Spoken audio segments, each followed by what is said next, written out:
হাই বন্ধু বান্ধৱীসকল, আজি গণেশ চতুৰ্থীৰ সকলোকে শুভেচ্ছা জনালোঁ।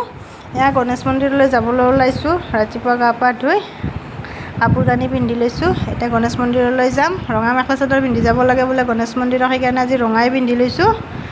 এয়া গণেশ মন্দিৰ আহি পালোঁ। এইটো হাৱৈৰ কাষত থকা গণেশ মন্দিৰটো হয়। বহুত মানুহ হৈছে ইয়াতে, ইমান মানুহ হৈছে নহয়, গোটেইখিনি আপোনালোকক দেখাব পৰা নাই। বহুত ঢেৰ মানুহ হয়, আপোনালোকে আহিব, বিৰাট ভাল লাগে আহি পেলাই। আহিলোঁ, এয়া পূজা কৰি আছে, হোম কৰি আছে। অকণমান আৰতি লোৱাৰ সময়ত তাত থিয় হৈছিলোঁ, আপোনালোকক ভিডিঅ' কৰি দেখাই দিলোঁ। সেইখিনিত তেনেকৈ যাব পৰা নাছিলোঁ, শেষত অলপ যাব পাৰিছিলোঁ, এটা ক্লিপ লৈছোঁ আৰু তাকে দেখাই দিলোঁ। মানুহ বহুত মানুহ হয়, লাইন পাতি আছে, মানুহবিলাকে লাইন পাতি সেৱা কৰি আছে।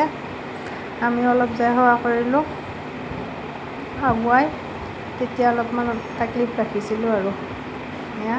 তাৰে পিছত আয়তীসকলে নাম ধৰিছে, মিঠা ভোগ খালোঁ। এয়া আয়তীসকলৰ নাম সংগীতত গাই আছিলে।